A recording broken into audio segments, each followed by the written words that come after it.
Hola, muy buenas tardes. Mi nombre es Bruno Piña Perdomo.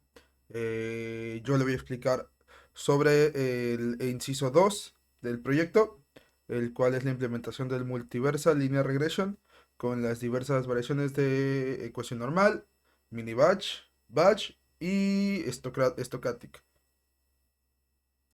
Bueno, para empezar con el código, podemos primero empezar con los imports que hacemos, los cuales la gran mayoría son los que hemos usado para las clases. Luego tenemos en especial el normalize, el cual nos va a servir más adelante para ajustar el tamaño de los vectores.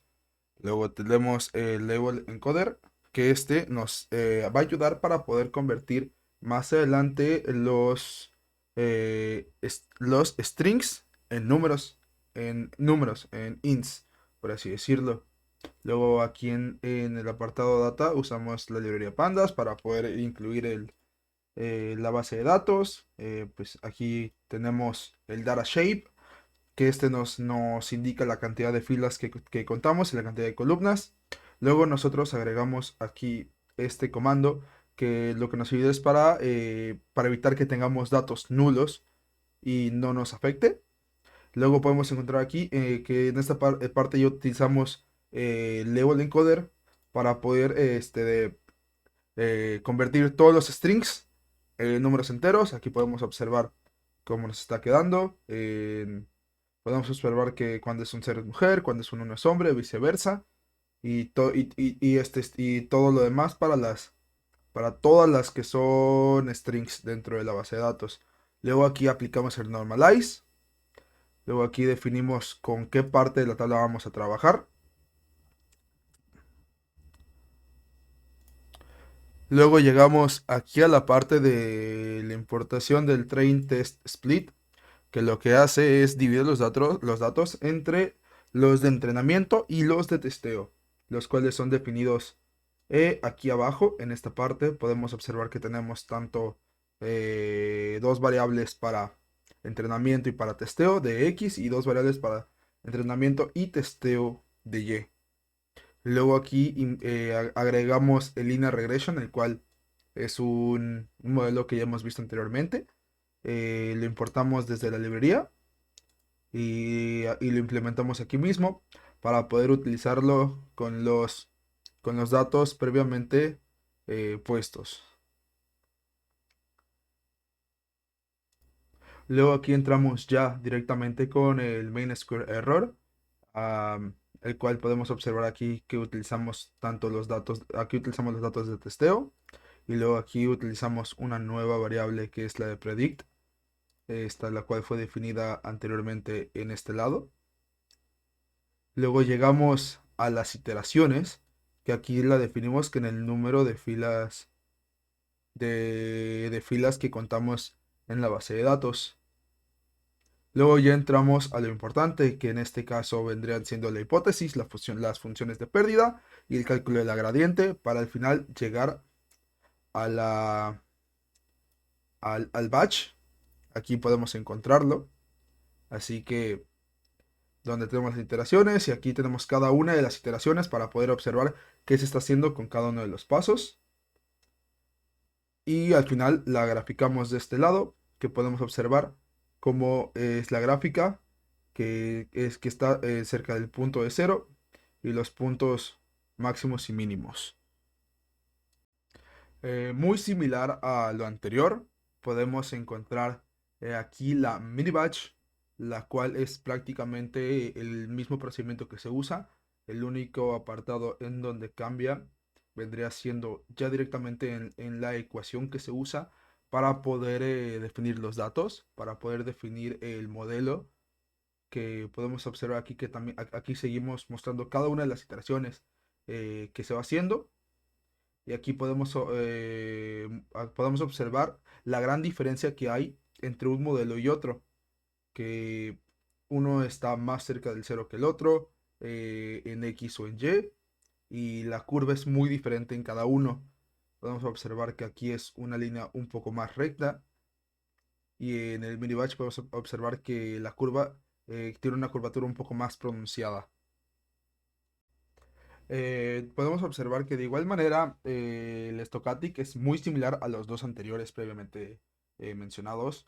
Podemos observar que de la misma forma podemos aquí ver cómo se ingresan los datos, cómo definimos el tamaño, cómo hacemos que para evitar que tengamos datos nulos, cómo los convertimos en números enteros para, no, para trabajar con puro número entero, cómo normalizamos los vectores de la tabla, cómo aquí definimos con qué datos vamos a estar trabajando, cómo aquí dividimos entre los datos de entrenamiento y de testeo con el test split. Podemos observar aquí la gráfica de los datos que tenemos. Podemos aquí ver el main square error. Tanto también podemos observar las iteraciones. También podemos observar que tenemos las mismas funciones de hipótesis, de pérdida y de la gradiente. Pero ya lo que nos interesa más es que podemos observar que la ecuación que se utiliza, que la función que utilizamos en este caso, es bastante diferente. Podemos observar que hace diferentes ajustes, diferentes cálculos. Aquí podemos observar de igual manera todas las iteraciones que tenemos. Aquí podemos observar todas. Y podemos observar la gran diferencia que se encuentra entre cada una de las gráficas. Podemos observar que esta es bastante similar a la batch, pero esta es mucho más curva que la batch. Aquí podemos observar y llega mucho más abajo. Pero y es igual de curva que la del mini batch, pero esta tiene un ángulo mucho más cerrado.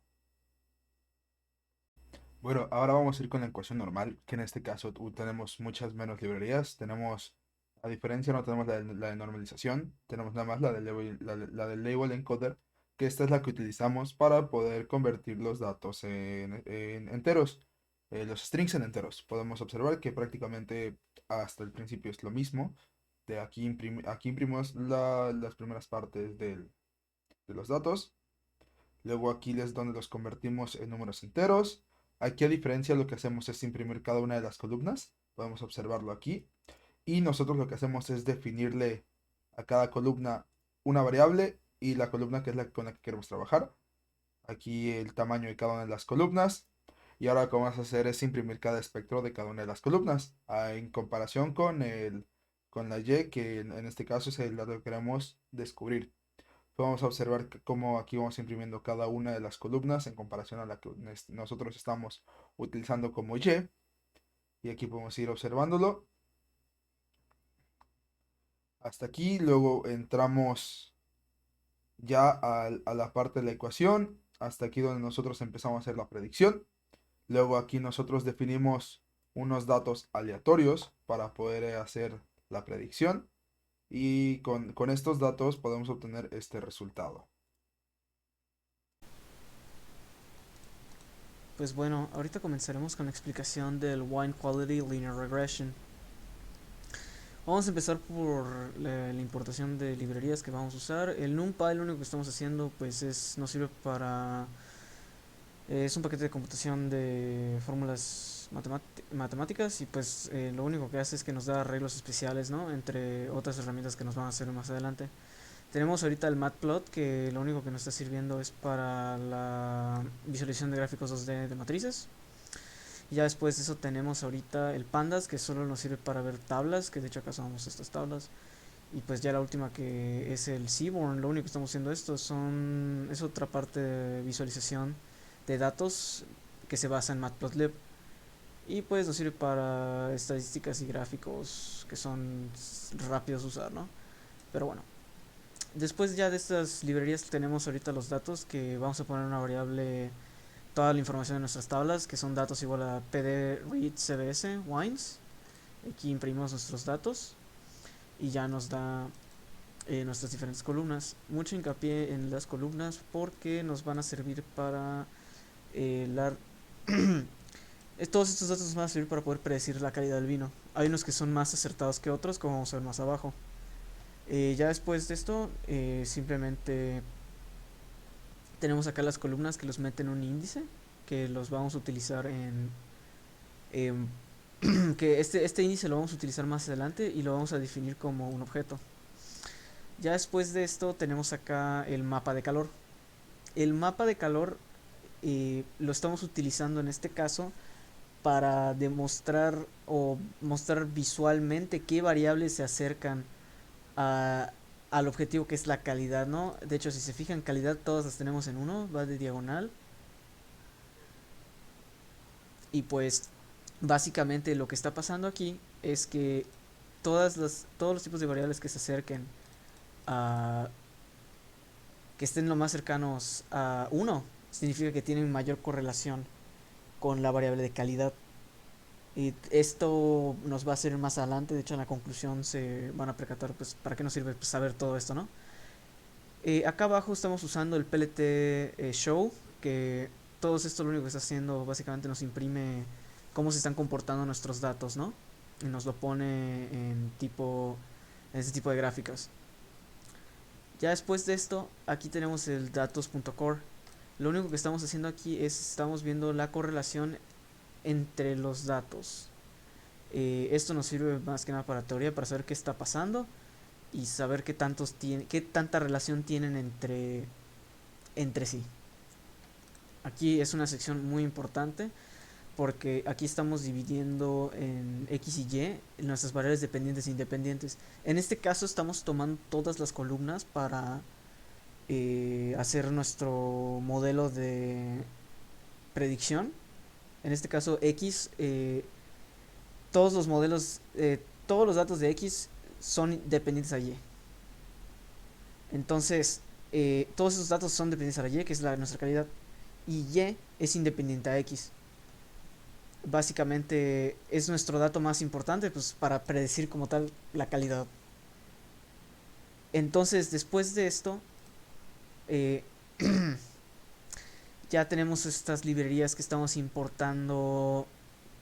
El sklearn.model selection train test split lo único que está haciendo es que divide los arreglos o matrices en subconjuntos aleatorios de entrenamiento y prueba. La otra librería que estamos usando, que es el linear model, lo único que está haciendo es que es una regresión lineal ordinaria, no hace como tal eso, o sea, metes la fórmula, más bien esta librería de scikit o sklearn, básicamente lo que nos está haciendo es metemos los datos y nos hace linear regression sin tantos matemáticas por código como tal, porque ya tiene su propia librería para hacerlo, ¿no? Tiene su función. Ahorita tenemos acá el sklearn metrics, lo único que nos está sirviendo es que, bueno, estamos importando el mean squared error, que pues es otra librería de scikit y pues realiza la fórmula del mean square error que vamos a ver un poquito más adelante. Ahorita tenemos el xtrain, xtest, gtrain, etcétera, etcétera, etcétera, que estas variables las estamos utilizando para dividir entre cuántas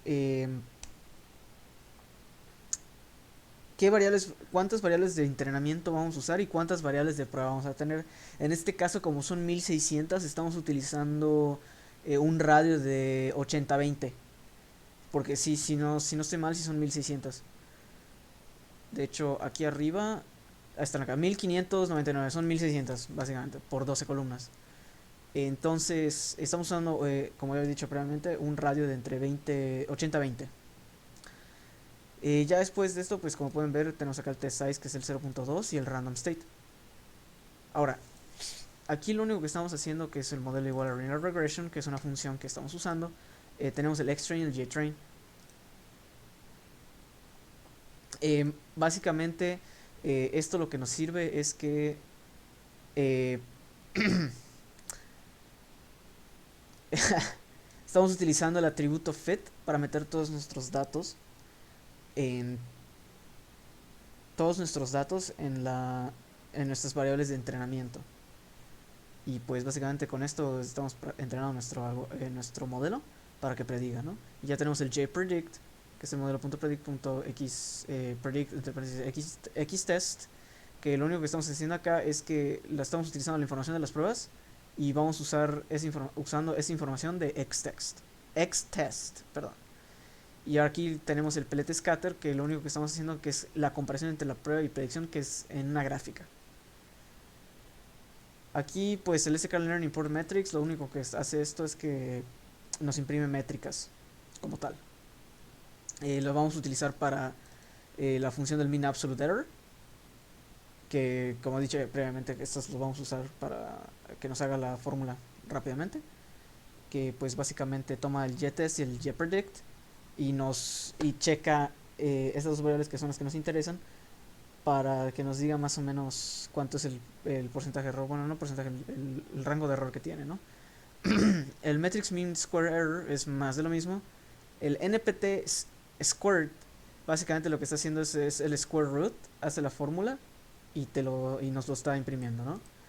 Y aquí al final lo único que estamos haciendo es para cuestiones de que sea más fácil de visualizar o entender en el video o en general en clase, lo único que estamos haciendo es que le damos un nombre a la información de la variable de la precisión y nos dice que es de 0.36, 31, etcétera, etcétera, etcétera, ¿no?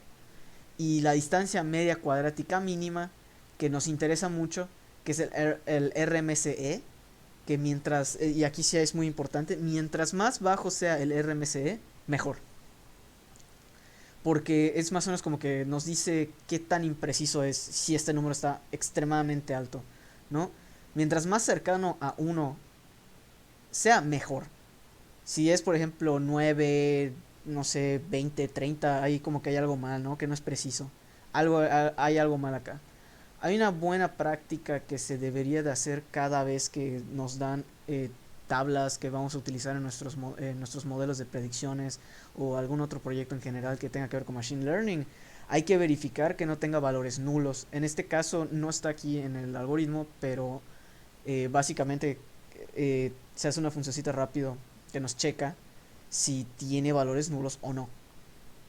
Y nos dice de todas las columnas, tantos valores nulos en cada columna, ¿no?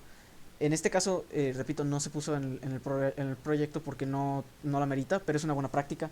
Y pues, si en dado caso que llegara a ocurrir, como nota en general, si en dado caso que llegara a ocurrir que el algoritmo, bueno, más bien nuestros bancos de datos que vamos a utilizar en nuestro modelo tenga valores nulos, se tiene que hacer, o tú la completas a mano o buscas no a mano como tal, perdón, mal uso de palabras. Hay una función que creo que se llama permutate, si no estoy mal, permutar o meet implot, algo así se llamaba, no me acuerdo muy bien cómo se llamaba, pero básicamente lo que hace esta función de una librería es que de una biblioteca, lo que hace es que jala el medio entre, en este caso, no sé, vamos a suponer que nos falta free sulfur dioxide, nos falta este dato, ¿no? Y toma el medio de todas las demás variables para tratar de completar este valor nulo que pudo haber tenido nuestro banco de datos, ¿no? Y de esta forma, pues, tal vez no sea súper preciso, pero repara el problema del banco de datos y de esta forma, pues, aseguras de que funcione bien el modelo sin errores de que hay datos nulos. Entonces, mi conclusión, ya para acabar esta sección del Wine Quality, mi conclusión en general que me llevo yo como integrante del equipo de todo este proyecto es que es muy importante conocer y hacer una búsqueda exhaustiva de qué modelo se adapta mejor a tu problema, porque en lo que estuve haciendo este problema me percaté que este tipo de regresiones, o bueno, en este caso en especial la regresión del lineal, funciona muy bien en datos cuantitativos, no datos cualitativos, ¿no? Entonces como que podría ser un poco más preciso, se podría implementar otro tipo de modelo de predicción que funcione mejor, ¿no?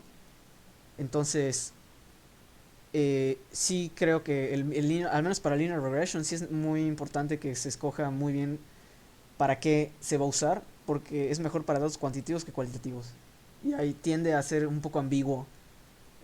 Bueno, tiende a tener problemas con ambigüedades eh, que no son numéricas como tal, ¿no? Es un poco más difícil eh, asignarle la calificación al vino, pero sí funciona de forma correcta y pues como ven en los resultados, pues tiene un índice de precisión pues bastante bueno, ¿no? Entonces, esa es mi conclusión en general. Muchas gracias. Hola, soy Emilio Rivas y yo voy a hacer la explicación de los algoritmos de Polynomial Regression. Bien, empezando con los imports, primero importamos de sklearn lo que sería train test split, que bueno, esta librería sirve para poder dividir las variables donde se almacenan pues nuestros datos. Eh, lo que esta librería hace es almacenarlos en un subconjunto de datos donde separamos los que son los datos de entrenamiento y los datos de pruebas, las X y las Y. Luego tenemos igual de sklearn importamos linear regression, que bueno, esta librería nos brinda herramientas para poder hacer la regresión lineal de mínimos cuadrados pues de manera más automática y más práctica gracias a las funcionalidades que esta librería nos brinda. Luego igual de sklearn importamos polynomial features, que bueno, esta es la librería más importante de todas estas que tenemos acá, porque este en particular, digamos que nos concede características polinómicas, que bueno, esto nos va a servir mucho para poder usarlas en nuestros datos, ya que es lo principal que hay que hacer. Luego, igual de sklearn, importamos las métricas con esto que se llama R2 score, que bueno, esto básicamente nos va a servir para poder obtener el coeficiente de determinación, que en sí eso es la puntuación que nos califica qué tan bueno es nuestro algoritmo, donde más cercano a 1.0 es digamos que la calidad. Si mientras más alejado de 1 es más malo, por así decirlo, y mientras más cercano a 1 es más bueno nuestro algoritmo. Y luego importamos NumPy, donde bueno, es la librería principal para esto del Machine Learning, para trabajar con los datos. Y por último Matplotlib, que es la que usamos para generar nuestras gráficas. Bueno, inmediatamente después de esto, de las librerías, seguimos a declarar las X y las Y. Como el primer ejercicio del punto 5 es generar nosotros una nube de datos de manera random, pues aquí es donde lo hacemos. Es muy importante tomar en cuenta que, como se pueden ver en la gráfica, tiene que ser de esta forma, digamos, exponencial. Así es como se ven las gráficas de polinomios. Y primero es la X, que son, en este caso, nosotros lo establecimos que va a tener un tamaño de 0 a 8, o sea, del origen hasta 8 en X positiva. Y eh, aquí le decimos que lo va a generar de manera random, y aquí le decimos cuántos puntos va a generar de manera random, cuántos datos en sí. Nosotros elegimos 250. Una vez que ya le decimos vas a generar 250 datos de 0 a 8 en X de manera distribuida, luego sigue generar la Y, que aquí es donde se aplica la fórmula principal para generar una tabla polinómica, porque tiene que tener este aspecto de como que van creciendo en las Y's, así de manera exponencial. De igual forma, como ya le dijimos que van a ser de manera random 250 elementos, pues aplicamos la fórmula y así queda la gráfica. Bueno, usando la librería de Matplotlib, aquí le decimos que ponga de color azul represente las X y las Y ya generadas a partir de las fórmulas, y así es como queda. Esto es una vista previa antes de poder implementar el algoritmo. Aquí nada más estamos viendo cómo fueron generados los números y dónde fueron generados ya una vez aplicada la fórmula. Bien, continuando con lo siguiente, acá hacemos uso de la librería sklearn para hacer el split. Bueno, ¿qué es el split? Como dije cuando mencioné las librerías, esto sirve para dividir las variables de entrenamiento de las variables de pruebas. Esto es muy importante porque, bueno, en este caso asignamos 4 variables que son la X de entrenamiento, la X de pruebas, la Y de entrenamiento y la Y de pruebas. Y a esto obviamente le pasamos como parámetros las X y las Y, que son los datos que usaremos para la ejecución de nuestro polinomio. Luego, una vez que ya separamos estos datos en estas 4 variables, hay algo muy importante a tomar en cuenta, que es que la regresión polinomial es básicamente hacer la regresión lineal y a lo que resulte, pues aplicarle encima la regresión polinomial. Entonces, tomando esto en cuenta, seguimos con la creación de la variable polinomio. Bien, acá se crea esta variable que es básicamente la asignación de características polinómicas a una variable. Esta función, que bueno, trae aquí esto que dice degree2, que esto rápidamente es para establecer si el tipo de datos son enteros, tuplas o otro tipo. En este caso, como es enteros, siempre trae por defecto el 2, porque siempre, la mayoría de las veces es entero, los datos, el tipo de dato. Bien, una vez que ya tenemos esta variable con características polinómicas asociadas, seguimos con el fit transform. Ojo, acá, luego que tomamos los datos, tomamos específicamente el dato de entrenamiento. Lo que hace esta función es escalar los datos a las propiedades polinómicas que establecimos en la variable de acá arriba. Y como resultado, pues obtenemos una nueva variable que es donde guardamos los datos de entrenamiento ya transformados con estas propiedades polinómicas que nos parece un esta variable. Luego, a los datos de prueba en X se les realiza una especie de estandarización con esto llamado transform, que sirve para escalar los datos de prueba que ya estaban establecidos aquí en el split, para ajustarlos a las propiedades polinómicas de esta variable. Y bueno, esto nos sirve para poder usar la misma media y varianza que se usa en los datos de entrenamiento. Y tomando esto en cuenta, se puede establecer las X, bueno, específicamente solo las X de pruebas y de entrenamiento para poder compararlas con las X y las Y. Bien, ahora proseguimos a aplicar la regresión lineal. Esto está tal cual como lo vimos en clase. Se crea el modelo de regresión lineal, que es donde se establece la variable que va a recibir los datos de entrenamiento. Aquí, por medio del punto fit al modelo, le asignamos los datos de entrenamiento, pero aquí viene la particularidad que recordar, como dije anteriormente,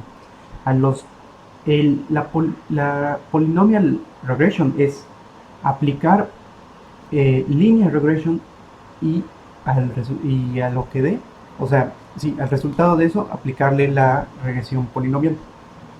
Entonces, aquí, en lugar de aplicar la X de entrenamiento normal a la linear regression, se le va a aplicar la X de entrenamiento, pero ya transformada previamente a escala polinomial, como lo mostré anteriormente.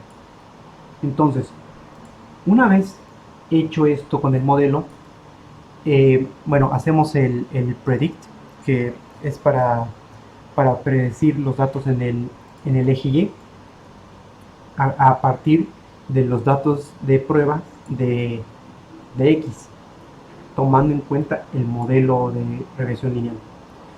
Luego tenemos el coeficiente de determinación, que lo obtenemos gracias al R2Score, que es una de las librerías de scikit-learn.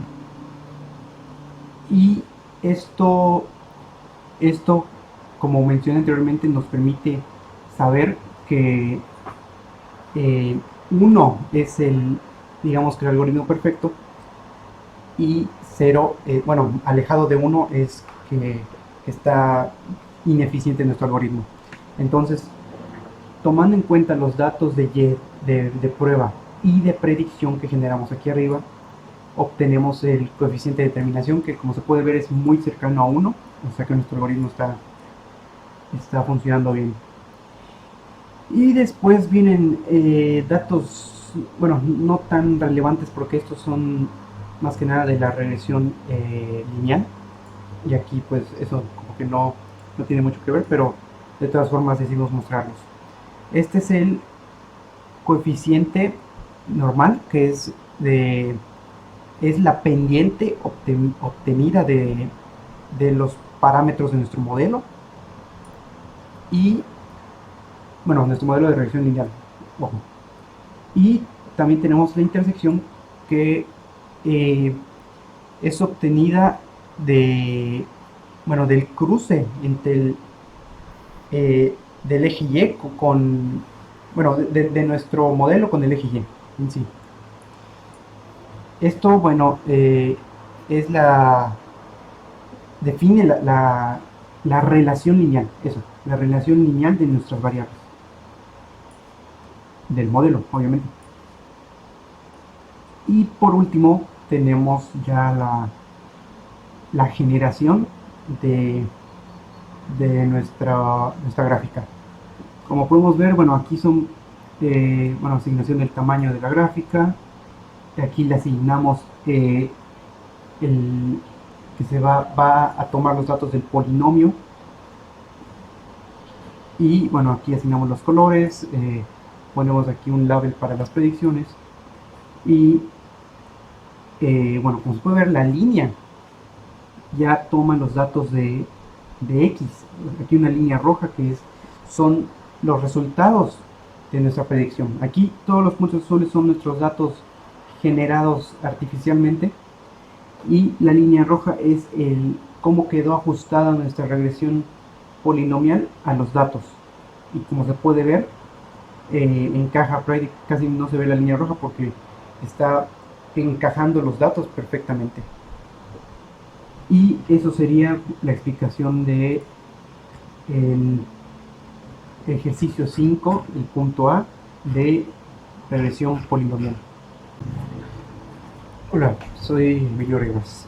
Bueno, voy a continuar con la explicación del Polynomial Regression. Ahora voy a explicar el inciso B, que a diferencia del inciso A, que nos piden generar una nube de datos aleatorios, aquí es con los datos dados por medio del archivo CSV de los vinos. Bien, solo voy a explicar rápidamente las cosas que ya expliqué en el algoritmo anterior, y lo nuevo lo explico a detalle. Bien, las librerías son exactamente las mismas que el anterior, solo ahora importamos Seaborn para poder ver el mapa de calor y unas gráficas más. Bueno, aquí hacemos, almacenamos los datos de nuestro documento en una variable llamada datos. Aquí por medio de esto llamado read-csv, leemos los datos que están en el documento. Bueno, una situación que hubo es que el documento que se nos brindó tenía unos desperfectos porque tenía puntos y comas al inicio de cada variable, entonces tuvimos que buscar otro documento que no los tenga, porque eso nos estaba dando problemas. Bueno, luego aquí verificamos el tamaño de nuestros datos. Aquí vemos que tenemos 1599 filas y 12 columnas. Luego aquí vemos, rápidamente nada más imprimimos los datos para ver los 5 primeros y los 5 últimos filas, para ver que todo esté en orden con el documento. Luego generamos nuestro mapa de calor. Aquí en el mapa de calor vemos cómo se está representando los 11, en este caso son 12 columnas, y sabemos que la variable con la que queremos buscar nuestra calidad, en este caso, es la variable quality. Como sabemos, la quality perfecta es 1, es lo que se busca, llegar lo más cercano a 1. Entonces, podemos observar aquí todos los datos que tan cercanos o lejanos están del 1. Y bueno, como se puede ver, mientras más oscuro está el dato, más cercano está a 1. Luego aquí, bueno, nada más quisimos ver aquí la representación del pair plot de Seaborn, donde se muestran todas las filas, como, bueno, las columnas, cómo se puede ver su representación con las gráficas. Aunque eso no es tan relevante, pero quisimos verlo. Luego, algo que investigamos es que es muy importante tomar en cuenta y ver si hay valores nulos o no. En este caso no hay ningún valor nulo, así que no hay problema en eso. Luego, aquí, bueno, en el algoritmo anterior tuvimos que usar una fórmula para generar los datos. Aquí los datos, como se nos dan, es muy importante establecer cuáles son las X y las Y. Entonces, todas las X, los cuales son los datos dependientes, son dependientes de Y, las X son dependientes de Y, ¿sí? Son todas las columnas que no son lo que queremos buscar, porque lo que queremos buscar es la calidad, que es lo que ya tiene el 1 aquí en el mapa de calor. Entonces, todas las que no son la calidad van a las variables dependientes. ¿De cuál variable dependen? De la quality, la calidad. Esa es la variable independiente. Luego, una vez que ya almacenamos así los datos, los pasamos a las X y las Y. Decimos que los datos de X van a ser las variables dependientes que establecimos aquí arriba, y las variables independientes, o sea las Y, van a ser la calidad. Bueno, aquí ya se repite prácticamente el mismo proceso que el inciso A. Hacemos el split para determinar cuáles son los datos de entrenamiento y cuáles son los datos de pruebas, tanto en X como en Y. Aplicamos las características polinomiales a una variable, luego asignamos las características de regresión lineal a una variable que llamamos modelo, y luego a estas características, las polinomiales, les hacemos el fit transform para hacer que se escalen a un tamaño polinomial a los datos de entrenamiento de X, y con eso obtenemos una nueva variable que son los datos de X de entrenamiento, pero ya escalados a un tamaño, bueno, una escala, por así decirlo, polinomial. Luego, exactamente lo mismo con los datos de prueba. Los datos de prueba se escalan a una escala polinomial. Luego, los datos de regresión lineal, sí. Como sabemos, aquí para la regresión lineal se le asignan los datos de entrenamiento y los datos también de entrenamiento, pero de Y, de X y Y. Pero, como hicimos con el anterior, los datos de entrenamiento de X se van a pasar los ya transformados a características polinomiales, ya escalados a características polinomiales. Luego generamos la Y de predicción, que es con los datos de prueba de X. Por eso se le aplicamos el punto predict y nos dice cuáles son los puntos en Y donde se va a encontrar, donde se va a generar nuestra gráfica, donde se van a encontrar los datos.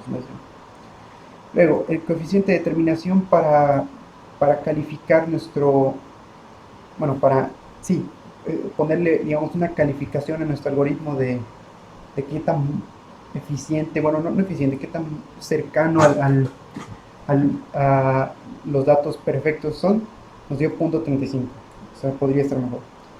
Luego aquí estos datos, pues, como dije, son irrelevantes porque son de regresión lineal, y aquí hacemos regresión polinomial. Son los coeficientes y la intersección.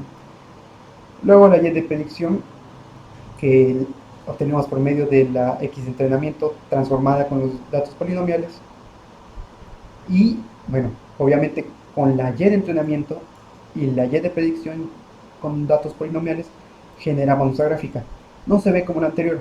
¿Por qué? Porque aquí ya no son generados artificialmente. Somos dependientes de cómo está la gráfica, de cómo están los datos en el documento. Entonces, no se puede ver, digamos, como esta forma exponencial, porque o son 3, o son 4, o son 5, son 6. Cada número representa una de las columnas.